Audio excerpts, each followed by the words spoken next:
ಎಲ್ರಿಗೂ ನಮಸ್ಕಾರ. ಮೈಸೂರು ಮಹಾರಾಜರು ತನ್ನ ಭಾಗದ ಜನರಿಗೆ ಅಷ್ಟೇ ಅಲ್ದಲೆ ಬೇರೆ ಭಾಗದ ಜನರಿಗೂ ಸಹ ಅನುಕೂಲ ಆಗ್ಲಿ ಅಂತ ಹೇಳ್ಬಿಟ್ಟು ಒಂದು ಡ್ಯಾಮ್ ನ ನಿರ್ಮಾಣ ಮಾಡಿದ್ದಾರೆ. ಅದು ಸಹ KRS ಮುಂಚೆನೆ. ಆ ಡ್ಯಾಮ್ ಬೇರೆಲ್ಲೂ ಇಲ್ಲ, ನಮ್ಮ ತುಮಕೂರಲ್ಲೇ ಇದೆ. ತುಮಕೂರಿನಲ್ಲಿ ಎಲ್ಲಿದೆ, ಹೇಗಿದೆ, ಇದ್ರ ಬಗ್ಗೆ ಸಂಪೂರ್ಣ ಮಾಹಿತಿ ಬೇಕಾ? ಈ ವಿಡಿಯೋನ ಕೊನೆವರೆಗೂ ನೋಡಿ. ಒಬ್ಬ ವ್ಯಕ್ತಿ ಒಂದು ಕ್ಷಣದಲ್ಲಿ ತೆಗೆದುಕೊಳ್ಳುವಂತಹ ಒಳ್ಳೆಯ ನಿರ್ಧಾರಗಳು ಇತಿಹಾಸದ ಪುಟ ಸೇರುತ್ತವೆ ಅನ್ನೋದಕ್ಕೆ ಈ ಜಲಾಶಯನೇ ಉದಾಹರಣೆ. ಈ ಜಲಾಶಯದ ಬಗ್ಗೆ ಅಲ್ಲಿನ ಪೂಜಾರರು ಏನು ಹೇಳ್ತಾರೆ ನೋಡೋಣ ಬನ್ನಿ. ಸರ್ ನಮಸ್ಕಾರ. ನಮಸ್ತೆ. ದೇವಸ್ಥಾನದ ಬಗ್ಗೆ ಸ್ವಲ್ಪ ಮಾಹಿತಿ ಕೊಡಿ ಸರ್. ಇದು ಕಾಲಭೈರವೇಶ್ವರ ಅಂತ. ಇದು ಈ ಬೋರನ್ ಕಣಿವೆ ಡ್ಯಾಮು ನಿರ್ಮಾಣ ಆಗ್ಬೇಕಾದ್ರೆ ರಾಜರು ಮಹಾರಾಜರು ಆಗಿನ ಕಾಲದಲ್ಲಿ ಅಂದ್ರೆ ಡ್ಯಾಮ್ನ ನೀರು ಕಟ್ಟಬೇಕಾದ್ರೆ ಅದರ ಮುಂದೆಗಡೆ ಅಂದ್ರೆ ದೇವಸ್ಥಾನ ನಿರ್ಮಾಣ ಮಾಡಬೇಕು ಅಂತ ಹೇಳಿ ಅವರು ಅಂದ್ರೆ ಇದಕ್ಕೆ ಡ್ಯಾಮ್ಗೆ ಶ್ರೇಯಾಭಿವೃದ್ಧಿಗೋಸ್ಕರ ದೇವಸ್ಥಾನ ನಿರ್ಮಾಣ ಮಾಡೋದು ಅಂತ ಹೇಳ್ತಾರೆ. ಹಾಗಾಗಿ ಇದು ಪುರಾತನ ಕಾಲದ್ದು ದೇವಸ್ಥಾನ ಕಾಲಭೈರವೇಶ್ವರ. ಇದು ಹಳೆ ಗುಡಿ ಇತ್ತು, ಈಗೆಲ್ಲ ಮಕ್ಕಳಿದ್ದಾರೆ. ಇದಕ್ಕೆಲ್ಲ ಇದನ್ನೇನು ಮಾಡಿದ್ದಾರೆ, ಹಳೆ ಗುಡಿನ ಅದನ್ನ ತೆಗೆದು ಹೊಸ ಗುಡಿ ಮಾತ್ರ ಮಾಡಿದ್ದಾರೆ. ಅದ್ರ ಶಿಲೆ ಎಲ್ಲ ಏನೂ ಮುಟ್ಟಿಲ್ಲ, ಅದನ್ನ ಮಾಮೂಲಿ ಹಳೆಯ ವಿಗ್ರಹನೇ. ಇದಕ್ಕೆ ಕಾಲಭೈರವೇಶ್ವರ ಅಂತ ಹೇಳಿ ಕರೀತಾರೆ. ಈ ಬೋರನ್ ಕಣಿವೆಗೆ ಬೈರನ ಕಣಿವೆ ಅಂತ ಕೂಗ್ತಿರೋದನ್ನ ಕ್ರಮೇಣ ಬೋರನ್ ಕಣಿವೆ ಅಂತ ಹೇಳಿ ಕರೀತಾರೆ ಅಂತ ಹೇಳಿ ಒಂದು ಇದಿದೆ. ಅದು 2 ನಿದರ್ಶನ ಕೊಡ್ತಾರೆ ಅದಕ್ಕೆ, ಬಟ್ ಯಾವ್ದು ನಿದರ್ಶನ ಇಲ್ಲ. ಹಂಗಾಗಿ ಇದು ಪುರಾತನ ದೇವಸ್ಥಾನ, ರಾಜರ ಕಾಲದಲ್ಲಿ ಆಗಿರೋದು ಅಂತ ಹೇಳಿ ಒಂದು. ಅಂದ್ರೆ ಅವಾಗ ಡ್ಯಾಮ್ ಕಟ್ಟಬೇಕಾದ್ರೆ ಡ್ಯಾಮ್ ಚೆನ್ನಾಗಾಗ್ಲಿ, ಎಲ್ಲ ಒಳ್ಳೆದಾಗ್ಲಿ, ಊರಿಗೆಲ್ಲ ಒಳ್ಳೆ ನೀರ್ ಬರ್ಲಿ ಅಂತ ಹೇಳಿ ಅವಾಗ ಈ ಡ್ಯಾಮ್ ನ ಮಾಡ್ಬೇಕಾದ್ರೆ ಫಸ್ಟ್ ದೇವರ ಆಶೀರ್ವಾದ ಬೇಕು ಅಂತ ಈ ದೇವಸ್ಥಾನ ಮಾಡಿರೋದ. ಹೌದೌದು. 2 ಬೆಟ್ಟಗಳ ಮಧ್ಯೆ ಪ್ರಕೃತಿಯ ಮಡಿಲಲ್ಲಿ ಇರುವಂತಹ ಈ ಬೋರನ ಕಣಿವೆ ಜಲಾಶಯ ನೋಡಲು ತುಂಬ ಸೊಗಸಾಗಿದೆ. ಅಲ್ಲಿನ ದೇವಸ್ಥಾನವೂ ಕೂಡ, ಮತ್ತು ಅಲ್ಲಿನ ಪೊಲೀಸ್ ಸಿಬ್ಬಂದಿ ಈ ಜಲಾಶಯದ ಬಗ್ಗೆ ನಮಗೆ ಏನು ಮಾಹಿತಿ ನೀಡ್ತಾರೆ ಅಂತ ನೋಡೋಣ ಬನ್ನಿ. ನಮಸ್ಕಾರ. ಹೇಳಿ ಸರ್. ನಿಮ್ಮ ಹೆಸರು ಸರ್? ಸರ್ ಅಂಗಸ್ವಾಮಿ ಬಿಬಿ ಅಂದ್ಬಿಟ್ಟು. ಸರ್, ಇಲ್ಲಿ ಏನಾಗಿ ಎಷ್ಟು ವರ್ಷದಿಂದ ಕೆಲಸ ಮಾಡ್ತಾ ಇದ್ದೀರಿ ಸರ್? ಇಲ್ಲಿ ನಾನು ಪ್ರವಾಸಿ ಮಿತ್ರ ಯೋಜನೆ ಅಡಿಯಲ್ಲಿ ಟೂರಿಸ್ಟ್ ಪೋಲ್ಸ್ ಆಗಿ ವರ್ಕ್ ಮಾಡ್ತಾ ಇದ್ದೀನಿ ಸರ್. ಎಷ್ಟು ವರ್ಷದಿಂದ ಕೆಲಸ ಮಾಡ್ತಾ? ಸರ್ ಇಲ್ಲಿ ಒಂದು 2-3 ವರ್ಷದಿಂದ ಕೆಲಸ ಮಾಡ್ತಾ ಇದ್ದೀನಿ ಸರ್. ಇದು ರಾಜ್ಯದಲ್ಲಿನ ದೇಶೀಯ ಮತ್ತು ವಿದೇಶಿಯ ಪ್ರವಾಸಿಗರಿಗೆ ಸುರಕ್ಷತೆ ಮತ್ತು ಭದ್ರತೆ ಒದಗಿಸುವ ನಿಟ್ಟಿನಲ್ಲಿ ಸರ್ಕಾರವು ರಾಜ್ಯದ ಹಲವಾರು ಟೂರಿಸ್ಟ್ಗೆ ಸೌಲಭ್ಯಗಳನ್ನು ಒದಗಿಸುವ ನಿಟ್ಟಿನಲ್ಲಿ ಮತ್ತು ಸುರಕ್ಷತೆ ಮತ್ತು ಭದ್ರತೆಗೋಸ್ಕರ ನಮ್ಮನ್ನು ಟೂರಿಸ್ಟ್ ಮಿತ್ರ ಯೋಜನೆ ಅಡಿಯಲ್ಲಿ ನಮ್ಮನ್ನು ಟೂರಿಸ್ಟ್ ಪೊಲೀಸ್ ಆಗಿ ನೇಮಕ ಮಾಡಿದ್ದಾರೆ ಸರ್. ಇಲ್ಲಿ ಸರ್ ಈ ಜಲಾಶಯದ ಬಗ್ಗೆ ನಮಗೆ ಸ್ವಲ್ಪ ಮಾಹಿತಿ ಬೇಕಾಗಿತ್ತು ಸರ್. ಇದು ಜಲಾಶಯದ ಹೆಸರು ಬಂದ್ಬಿಟ್ಟು ಬೋರನ್ ಕಣಿವೆ ಅಂದ್ಬಿಟ್ಟು ಸರ್. ಇದು ಓಕೆ, ಚಾಮರಾಜೇಂದ್ರ ಒಡೆಯರು ನಿರ್ಮಾಣ ಮಾಡ್ತಕ್ಕಂತ ಮಹಾರಾಜರು ಸರ್. ಇದು ಅಂದ್ರೆ ಮೈಸೂರು ಸಂಸ್ಥಾನ ಚಾಮರಾಜೇಂದ್ರ ಒಡೆಯರ್ಗೆ ಇಲ್ಲಿಗೂ ಏನ್ ಸರ್ ಸಂಬಂಧ? ಅವರು ಸಿರಾ ಕೋಟೆಯಿಂದ ಮತ್ತೆ ಊರಿಗೆ ತಲುಪಬೇಕಾದ್ರೆ, ಮೈಸೂರಿಗೆ ತಲುಪಬೇಕಾದ್ರೆ ಇಲ್ಲಿ ಹಾದು ಹೋಗ್ಬೇಕಾದ್ರೆ ಬೋರ ಅಂತ ಹೇಳ್ಬಿಟ್ಟು ಒಬ್ಬ ಕುರಿಗಾಯಿ ಇರ್ತಾನೆ, ಒಬ್ಬ ವ್ಯಕ್ತಿ.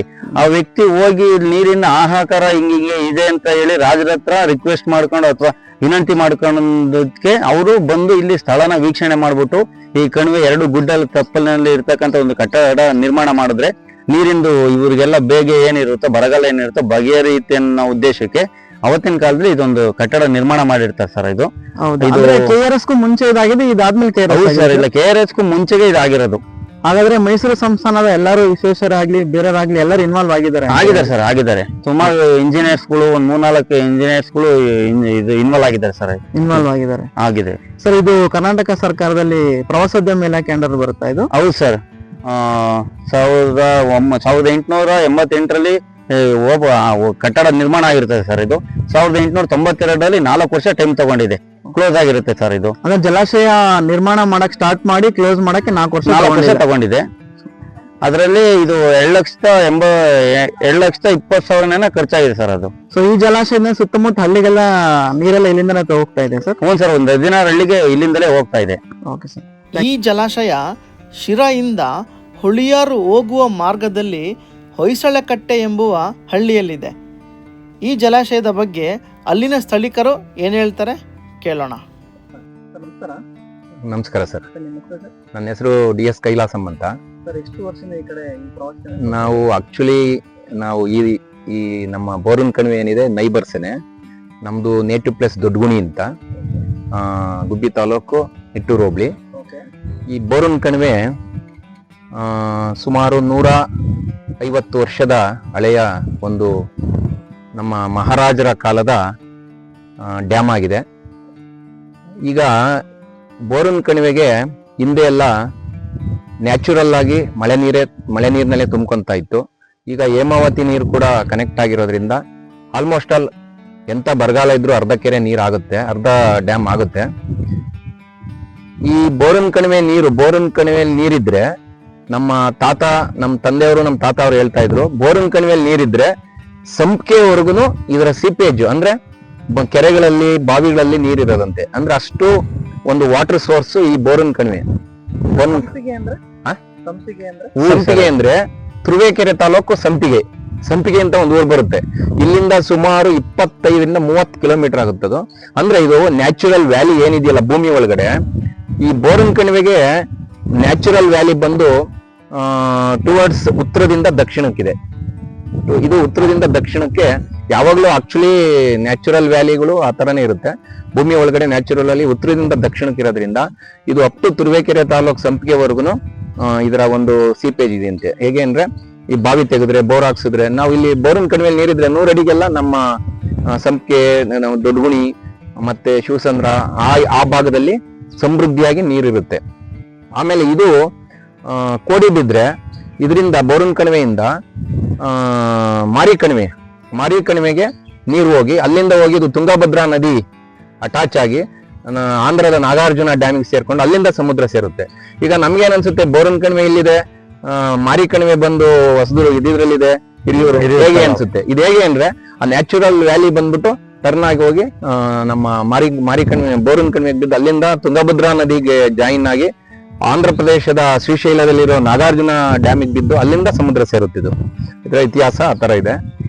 ಆಮೇಲೆ ತುಂಬಾ ರಮಣೀಯವಾದಂತ ಪ್ರದೇಶ ಇದು.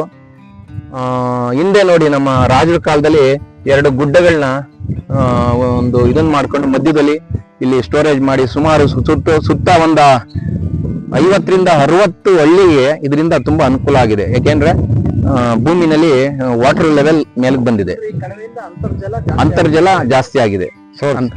ಅಂತರ್ಜಲ ತುಂಬಾ ಜಾಸ್ತಿ ಆಗಿದೆ.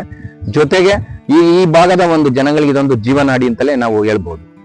ಇದ್ರ ಬಗ್ಗೆ ಅಷ್ಟು ಒಂದು ಇದಿದೆ. ಜೊತೆಗೆ ಬೇರೆ ಬೇರೆ ಒಂದು ಪುಣ್ಯಕ್ಷೇತ್ರ ಅಂತ ಕೂಡ ಕರೀತಾರೆ. ಕಾರಣ ಇಲ್ಲಿ ಕಣಿವೆ ಭೈರವೇಶ್ವರ ಇದೆ. ಬೇರೆ ಬೇರೆ ದೇವರುಗಳು ಊರು ಸುತ್ತಮುತ್ತ ಗ್ರಾಮಸ್ಥರು ದೇವರುಗಳನ್ನ ಕರ್ಕೊಂಡ್ಬಂದು ಇಲ್ಲಿ ಪುಣ್ಯ ಮಾಡಿಸ್ತಾರೆ. ಅದೊಂದು ತುಂಬಾ ಪುಣ್ಯ ಕ್ಷೇತ್ರ ಅನ್ನೋ ಒಂದು ಪ್ರತೀತಿ ಇದೆ ಈ ಏರಿಯಾದಲ್ಲಿ.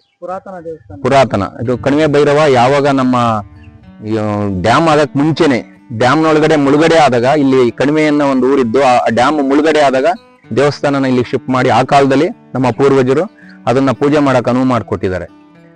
ಆಮೇಲೆ ಈ ಒಂದು ಕಣಿವೆ ಭೈರವೇಶ್ವರನಿಗೆ ಬೆಂಗಳೂರು, ಮೈಸೂರು, ಬಾಂಬೆ ಮತ್ತೆ ಮಹಾರಾಷ್ಟ್ರ ಮತ್ತೆ ಈ ಕಡೆ ತುರುವೇಕೆರೆ, ತುಮಕೂರು ಎಲ್ಲಾ ಕಡೆಗೂ ಭಕ್ತರಿದ್ದಾರೆ. ಕಾರಣ ಏನು ಅಂದ್ರೆ ಇಲ್ಲಿ 18 ಹಳ್ಳಿಗಳು ಮುಳುಗ್ಕೊಂಡುವಂತೆ. ಈ ಡ್ಯಾಮ್ ಅನ್ನು ಕಟ್ಟಿದಾಗ 18 ಹಳ್ಳಿಗಳಿಗೂ ಮುಳುಗಡೆ ಆದುವಂತೆ. ಆ ಮುಳುಗಡೆ ಆದಂತಹ ಒಂದು ಸಂದರ್ಭದಲ್ಲಿ ಆ ಕಾಲದಲ್ಲಿ ಕೆಲವರು ಅಲ್ಲಿ ವಾಸ ಇದ್ದಂತಹ ಕೆಲವರು ಅವರವರ ಅನುಕೂಲ ತಕ್ಕನಾಗಿ ಅವರವರ ರಿಲೇಷನ್ಸ್ ಎಲ್ಲೆಲ್ಲಿದ್ರು, ಉದಾಹರಣೆಗೆ ತುರುವೇಕೆರೆ ತಾಲೂಕು ಸೋಮಲಾಪುರದಲ್ಲಿ ಇವತ್ತು ಕೂಡ ಅವ್ರ ಜೊತೆ ನಾವು ಓದಿರೋದು. ಅವರು ಒಂದು ಫ್ಯಾಮಿಲಿ ಈಗಲೂ ಬಂದು ಪ್ರತಿ ಭಾನುವಾರ ಅಥವಾ ತಿಂಗಳಿಗೆ 2 ತಿಂಗಳಿಗೆ ಬಂದು ಭೈರವೇಶ್ವರನ ಪೂಜೆ ಮಾಡಿಸ್ಕೊಂಡು ಬಂದು ಗಂಗಮ್ಮನ್ ಮಾಡಿ ಹೋಗ್ತಾರೆ. ಇಲ್ಲಿ ಅದೊಂದು ಪ್ರತೀತಿ. ಯಾಕೆಂದ್ರೆ ಇಲ್ಲಿನ ಆ 18 ಹಳ್ಳಿಗಳು ಏನ್ ಮುಳುಕೊಂಡಿದ್ವು, ಆ 18 ಹಳ್ಳಿಯ ಜನ ಎಲ್ಲೆಲ್ಲೆಲ್ಲ ಚೆದರಿದ್ದಾರೆ. ಜೊತೆಗೆ ಅವರೆಲ್ಲ ಇಲ್ಲಿಗೆ ನಡ್ಕೊಂತಾರೆ. ಹುಷಾರ್ ಸರ್, ಬನ್ನಿ. ಮೇನ್ ಕೃಷಿ ಅಂತಂದ್ರೆ ನೀರ್ ಬೇಕು. ನೀರ್ ಜಾಸ್ತಿ ಕೃಷಿಗೆ ಬೇಕಾಗಿರೋದ್ರಿಂದ ಈ ನೀರು ಈ ಕಡಿಮೆ ಮಾಡೋದ್ರಿಂದ ಈ ನೀರು ಇಲ್ಲಿ ಸೋರ್ಸಸ್ ಆಗಿ ಸ್ಟೋರೇಜ್ ಆಗಿ ಎಷ್ಟು ರೈತರಿಗೆ ಅನುಕೂಲ ಆಗ್ತದೆ. ಇದು 2.5 TMC ಅಂದ್ರೆ ಅದು CFT ನಲ್ಲಿ ಲೆಕ್ಕ ಇದೆ. 2.5 TMC ಇದಕ್ಕೆ ಸ್ಟೋರೇಜ್ ಕೆಪಾಸಿಟಿ ಇದೆ ಅಂತ ಹೇಳಿ ಒಂದು ಅಂದಾಜಿಸಲಾಗಿದೆ. ಅಲ್ಲಿ ಕೂಡ ಇದರಲ್ಲಿ ಇದಿದೆ. ಟೋಟಲ್ ಈಗ ಕೆಲವು ಆ ಕಡೆ ಈ ಕಡೆ ಸ್ವಲ್ಪ ಒತ್ತುವರಿ ಆಗಿದೆ ಅಂತ ಇದ್ದಾರೆ. ಆದ್ರೆ ಟೋಟಲ್ ಕೆಪಾಸಿಟಿ ಇರೋದು 2.5 TMC water capacity. Jayachamarajendra Wadiyar ಅವರು ನಮ್ಮ ಮೈಸೂರು ಸಂಸ್ಥಾನ ಏನಿತ್ತು ಹಿಂದೆ, ಮೈಸೂರು ಸಂಸ್ಥಾನ ಕರ್ನಾಟಕ ಅಂತ ಆಗಕ್ ಮುಂಚೆ ಮೈಸೂರು ಸಂಸ್ಥಾನ ಏನಿತ್ತು, ಆ ಮೈಸೂರು ಸಂಸ್ಥಾನದಲ್ಲಿ ಮಹಾರಾಜರು ಈ ಒಂದು ಅಣೆಕಟ್ಟೆಯನ್ನ ಕಣಿವೆ 2 ಗುಡ್ಡಗಳನ್ನ ತಾಕು ಮಾಡ್ಕೊಂಡು ಈ ಒಂದು ಅಣೆಕಟ್ಟೆನ 1888ರಲ್ಲಿ ಸ್ಟಾರ್ಟ್ ಮಾಡಿ 1992ರಲ್ಲಿ ಮುಗಿಸಿದ್ದಾರೆ. ಕೇವಲ 4 ವರ್ಷದಲ್ಲಿ ಈ ಒಂದು ಇದನ್ನ ಮುಗಿಸಿದ್ದಾರೆ ಮಹಾರಾಜರು. ಅವತ್ತಿನ ಇದರ ವೆಚ್ಚ ಕೇವಲ 2,20,000. ಅಂದ್ರೆ ಮೈಸೂರು ಸಂಸ್ಥಾನದಲ್ಲಿ ಈ ಊರಲ್ಲಿ ಸರ್ ತುಂಬಾ ಅಜಗಜ ಆದ್ರೆ ನಮ್ಮ ಈ ಪ್ರದೇಶ ಏನಾಗಿತ್ತು, ಹಿಂದೆ ರಾಜರ ಆಡಳಿತದಲ್ಲಿ ಮೈಸೂರು ಸಂಸ್ಥಾನಕ್ಕೆ ಒಳಪಟ್ಟಿತ್ತು. ಹಾಗಾಗಿ ಮಹಾರಾಜರು ನಮ್ಮ ಮೈಸೂರು ಸಂಸ್ಥಾನದ ಮೂಲೆಯ ಹಳ್ಳಿಗಳಿಗೂ ಕೂಡ ಎಲ್ಲೂ ಜನರು ಯಾವುದೇ ಒಂದು ಇದರಿಂದ ವಂಚನೆ ಆಗ್ಬಾರ್ದು, ನೀರಾಗ್ಲಿ ಇನ್ನೊಂದು ಮತ್ತೊಂದು, ಆ ರೀತಿಯಾಗಿ ಮಹಾರಾಜರ ಒಂದು ದೂರದೃಷ್ಟಿಯಿಂದ ಈ ಒಂದು ಮಾರಿ ಕಣಿವೆ, ಇದು ಬೋರನ್ ಕಣಿವೆ ಡ್ಯಾಮ್ ಅನ್ನ ಕಟ್ಟಿದ್ದಾರೆ ನಮ್ಮ ಮೈಸೂರು ಜಯಚಾಮರಾಜೇಂದ್ರ ಒಡೆಯರು. ಇಷ್ಟೆಲ್ಲ ಮಾಹಿತಿಗಾಗಿ ಇಷ್ಟೆಲ್ಲ ಮಾಹಿತಿಯನ್ನು ಕೊಟ್ಟಿದ್ದೀರಾ. ನಮಗೆ ತಿಳಿದಂತಹ ಮಾಹಿತಿಯನ್ನು ನೀಡಿದ್ದೀವಿ. ತುಂಬಾ ಧನ್ಯವಾದ. ಅಂದಿನ ಮೈಸೂರು ಮಹಾರಾಜರಾದಂತಹ ಶ್ರೀ ಚಾಮರಾಜೇಂದ್ರ ಒಡೆಯರ್ರವರು ಡ್ಯಾಮ್ ನಿರ್ಮಾಣ ಮಾಡಲು ನಿರ್ಧಾರ ತೆಗೆದುಕೊಂಡಿದ್ದರಿಂದ ಇಂದಿಗೂ ಸುತ್ತಮುತ್ತಲಿನ ಹಳ್ಳಿಗಳಿಗೆ ನೀರಿನ ಸೌಕರ್ಯ ಆಗಿದೆ ಹಾಗೂ ಅಲ್ಲಿ ಅಂತರ್ಜಲ ಮಟ್ಟವೂ ಹೆಚ್ಚಾಗಿದೆ. ಸರ್ ಇದು ಒಟ್ಟು ಎಷ್ಟು ವಿಸ್ತೀರ್ಣದಲ್ಲಿದೆ ಸರ್ ಇದು? ಸರ್ ಇದು 2,002 ಎಕರೆ 31 ಕುಂಟೆ ವಿಸ್ತೀರ್ಣದಲ್ಲಿದೆ. ಮತ್ತೆ ಇದು ಚಿಕ್ಕನಾಯಕನಹಳ್ಳಿಯಿಂದ ಪಶ್ಚಿಮದ ದಿಕ್ಕಿನ ಈಶಾನ್ಯ ಮೂಲೆಗೆ 35 ಕಿಲೋಮೀಟರ್ ದೂರದಲ್ಲಿದೆ. ಮತ್ತೆ ಇದು ಸುವರ್ಣಮುಖಿ ನದಿಗೆ ಅಡ್ಡಲಾಗಿ ಕಟ್ಟಡ ನಿರ್ಮಾಣ ಆಗಿದೆ, ನಿರ್ಮಿಸಲಾಗಿದೆಯಾ ಸರ್? ಶಿರಾಯಿಂದ ಎಷ್ಟು ದೂರ ಆಗುತ್ತೆ? ಶಿರಾದಿಂದ 32 ಕಿಲೋಮೀಟರ್ ದೂರದಲ್ಲಿದೆ. ಇನ್ನು ಉಳಿಯಾರಿಂದ 16 ಕಿಲೋಮೀಟರ್ ದೂರದಲ್ಲಿದೆ. ಇನ್ನ ಮತ್ತೆ ಸ್ಥಳೀಯವಾಗಿ ಇದು ಶಿರಡಿ ಸಾಯಿ ಮಂದಿರ ಅಂತೇಳಿ ಒಂದಿದೆ. ಅಲ್ಲಿ ತುಂಬಾ ಹಲವು, ಇಲ್ಲಿಂದ 1 ಕಿಲೋಮೀಟರ್ ದೂರದಲ್ಲಿ ಸಾಯಿ ಮಂದಿರ ಇದೆ. ಹಲವು ಜಾತಿಯ ಸಸ್ಯ ಕ್ಷೇತ್ರವಿದೆ. ಹಲವು ಜಾತಿಯ ಔಷಧೀಯ ಗುಣಗಳುಳ್ಳ ಸಸ್ಯ ಕ್ಷೇತ್ರವಾಗಿ ನಿರ್ಮಾಣವಾಗಿದೆ. ಇಲ್ಲಿಂದ 6 ಕಿಲೋಮೀಟರ್ ದೂರದಲ್ಲಿ ಕಾರಿಹಳ್ಳಿ ರಂಗನಾಥ ಸ್ವಾಮಿ ಟೆಂಪಲ್ ಇದೆ. ಮತ್ತೆ ಇಲ್ಲೇ ಸ್ಥಳೀಯವಾಗಿ ಹೇಳ್ಬೇಕು ಅಂದ್ರೆ ಶ್ರೀ ಕಾಲಭೈರವ ಟೆಂಪಲ್ ಇಲ್ಲೇ ಇದೆ. ಪುರಾತತ್ವ ಕಾಲದ ದೇವಸ್ಥಾನ,